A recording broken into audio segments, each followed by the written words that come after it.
Hari pertama di sekolah militer. Jelas-jelas dia tidak melakukan apa-apa. Tapi orang berkulit putih di sini meludahinya. Melihat dia masuk ke dalam asrama, pria berkulit putih ini berkata, "But I don't bunk with niggas."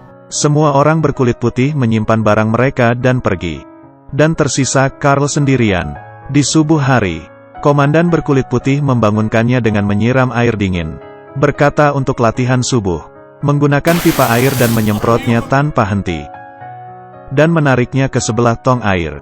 Dan menekan kepalanya ke dalam air. Menerima perlakuan diskriminasi. Carl hanya bisa menahannya, karena keluarganya adalah petani. Lulus dari sekolah militer Angkatan Laut. Adalah salah satu kesempatannya mengubah takdir. Tapi masalah yang dihadapi belum selesai. Masalah baru pun muncul, karena Carl putus sekolah di kelas 7.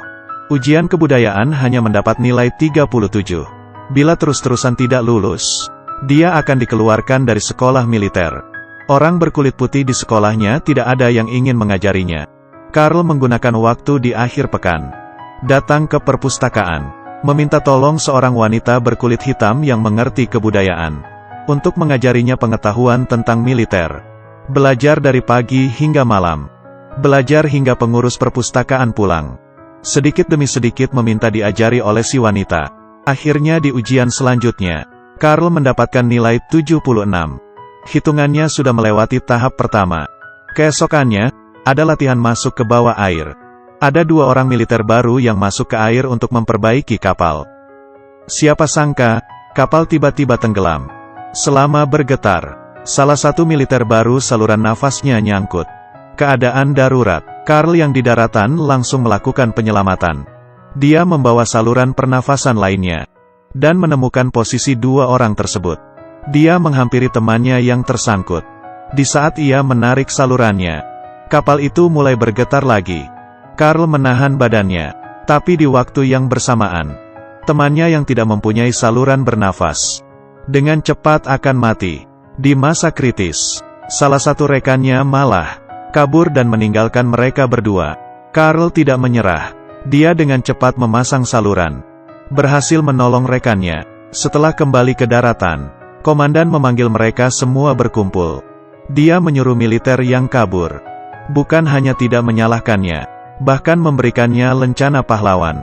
Melakukan hal ini untuk menghina Carl, agar dia tahu, orang berkulit hitam tidak akan pernah mendapatkan kehormatan di sekolah berkulit putih. Tidak lama kemudian, Carl mendapatkan kabar. Ayahnya meninggal karena sakit. Teringat di saat ayahnya masih hidup. Tiap hari menarik 2 kuda. Di bawah matahari yang terik. Bahkan dirinya belum berhasil. Ayah sudah pergi duluan. Carl sangat sedih. Dia terus berpikir. Tiba-tiba dia tidak ingin menahannya lagi. Dia langsung menemui komandan yang menghinanya. Ingin bertanding dengannya. Ini adalah perlombaan antar martabat. Carl menggunakan helm selam. Ingin bertanding dengan komandan berkulit putih. Di saat air memenuhi hidungnya, perlombaan tahan nafas pun dimulai. 2 menit pertama, keduanya masih terlihat normal.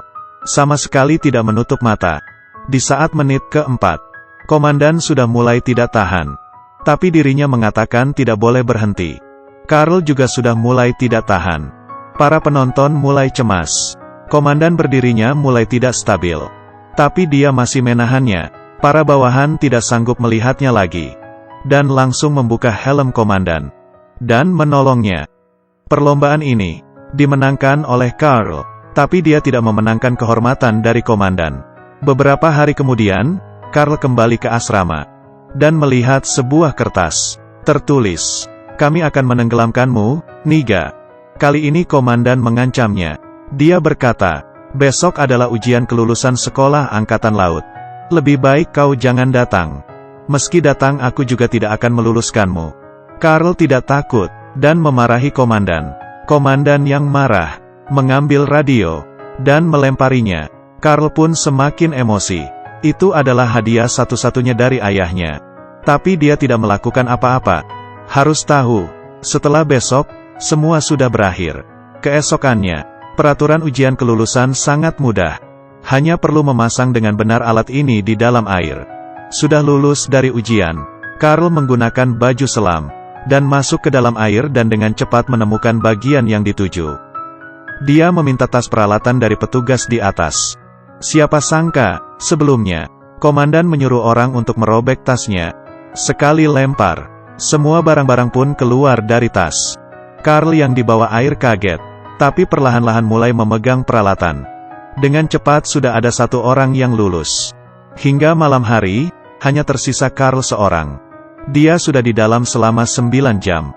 Dan dikelilingi kedinginan. Tangannya terus bergetar.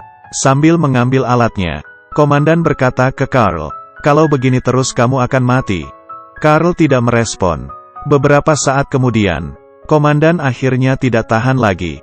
Dia menyuruh orang untuk membawa Carl naik ke atas. Rekan yang biasanya menghina Carl pun berdiri keluar, dan menarik Carl naik ke atas. Tapi tiba-tiba, tali di samping menguat. Dan setelah ditarik, itu adalah alat bagiannya Carl. Ternyata sudah selesai dipasang. Carl perlahan-lahan naik ke atas. Dan membuka helmnya. Dia sudah kedinginan hingga mukanya membiru. Tapi tatapannya masih bisa dikontrol. Akhirnya komandan yang melihat sikapnya. Bosun's mate second class Carl Brashear. 9 hours 31 minutes. Perfect assembly. Dengan begini, dia menggunakan keyakinan yang kuat. Berhasil lulus dari sekolah militer angkatan laut. Sebelum pergi, dia menyadari radio yang waktu itu dirusak oleh komandan. Sudah diperbaiki. Dan menurut Carl ini barulah permulaan. Tujuannya bukan menjadi seorang militer angkatan laut, tapi menjadi mualim satu. Beberapa tahun kemudian, kesempatan yang ditunggu-tunggu akhirnya tiba. Dia mendapat sebuah tugas. Harus menemukan bom nuklir di bawah laut. Tapi tiba-tiba, di depannya ada sebuah kapal selam yang muncul. Dia dengan cepat berenang menjauh. Tapi saluran pernapasannya sangkut di sayap kapal. Sehingga dia tertarik ke depan. Menunggu tali itu lepas dari sayap kapal. Spiral kapal bergegas ke arahnya lagi. Carl menghindarinya, untuk menghindari dampak dari kapal selam. Masalah belum selesai. Di saat Carl bersiap untuk berbalik, tiba-tiba dia menemukan bom nuklir. Sepertinya karena kapal selam tadi. Karena sebuah kecelakaan, dia menemukan nuklir dan menariknya ke atas. Di saat seperti ini, Tuhan masih bercanda kepadanya. Demi menolong orang, kakinya patah. Setelah siuman, para reporter mewawancari sikap kepahlawanannya. Atasan memberikannya lencana, tapi Carl masih tidak terima. Dia langsung meminta amputasi, dan memasang kaki palsu sehingga dia bisa kembali bekerja. Demi memulihkan badannya, dia mulai latihan. Tapi dia yang kehilangan satu kaki. Kekuatan badannya tidak sama seperti dulu lagi. Carl berlatih lompat tali, tapi tidak gesit. Lompat tidak sampai 2 kali sudah nyangkut. Baru ingin mencobanya lagi, sudah langsung sakit. Carl mendadak jatuh ke bawah. Tepat ketika dia sangat kesal, komandan yang sudah lama tidak ketemu pun muncul. Dia datang untuk membantu Carl. Dia memberitahunya, kolonel di Angkatan Laut berencana memberimu pertemuan evaluasi medis. Sampai saat itu, dia akan memaksamu pensiun. Demi membantu Carl, komandan menemui kolonel untuk bernegosiasi. Dia meminta untuk memberi Carl waktu selama 4 minggu untuk latihan. Kemudian meminta Direktur Militer Angkatan Laut memberi Carl pertemuan pendengaran yang adil. Kolonel langsung menolaknya, tapi di saat dia mau keluar, di depan pintu penuh dengan reporter. Semua orang khawatir dengan pahlawan dunia ini. Apakah akan mendapatkan pertimbangan yang adil?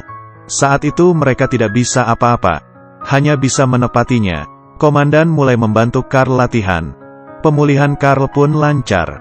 Dengan cepat mencapai standar normalnya militer. Hari ini adalah hari pengadilan. Kolonel berkata, "You're almost 40. You have one leg. Can you really keep up with healthy divers? Half your age." Carl berkata tidak masalah. Kolonel langsung menyuruh orang membawa baju perlengkapan menyelam. Berat 290 pound. Bisa memakainya dan berjalan 12 langkah. Berarti membuktikan kamu mempunyai kemampuan. Carl pun mengiyakannya. Komandan membantunya memakaikan alat penyelaman. Setelah memakaikan helm, dia ingin membantu mengangkat Carl. Karena proses dari duduk ke berdiri, beratnya 2 kali lipat lebih berat. Tapi kolonel tidak setuju. Carl pun berusaha sekuat tenaga. perlahan-lahan berdiri. Selangkah saja belum jalan, sudah mengeluarkan kekuatan yang sangat besar. Dia mulai perlahan-lahan melangkah ke depan. Di saat langkah ke-7, ia sudah mencapai batasnya. Sekuat tenaga melangkah lagi. Tiba-tiba kaki Karl muncul suara patah. Orang-orang di tempat semakin gugup. Kolonel menyuruhnya jangan bergerak lagi. Hanya komandan yang memarahinya dengan keras. Menyuruh Karl terus melangkah ke depan. Menahan rasa sakit yang tak tertahankan. Karl terus melangkah. Tiap langkah menahan rasa sakit lukanya. Setiap langkah melewati batas kekuatan tubuhnya. Akhirnya, Karl berjalan hingga di depan komandan. Dia berhasil. Tidak ada yang tepuk tangan. Semua hanya terdiam. Di saat kolonel berdiri. Saat kolonel mengumumkan pemulihan resminya Karl. Semua orang baru bertepuk tangan. Dia menjadi sejarah militer Angkatan Laut Amerika saat itu. Orang pertama yang bisa kembali ke tugas militer dalam keadaan cacat. Ini adalah kisah nyata. Karl Brashear 2 tahun kemudian menjadi mualim satu pertama kali yang berkulit hitam. Dia terus memberitahu kita dengan perbuatannya. Kehormatan sebenarnya berasal dari kerja keras. Ya sudah, kalian suka dengan cerita ini gak? Kalau suka jangan lupa klik tombol suka ya. Kalau ada pendapat boleh tinggalkan di kolom komentar.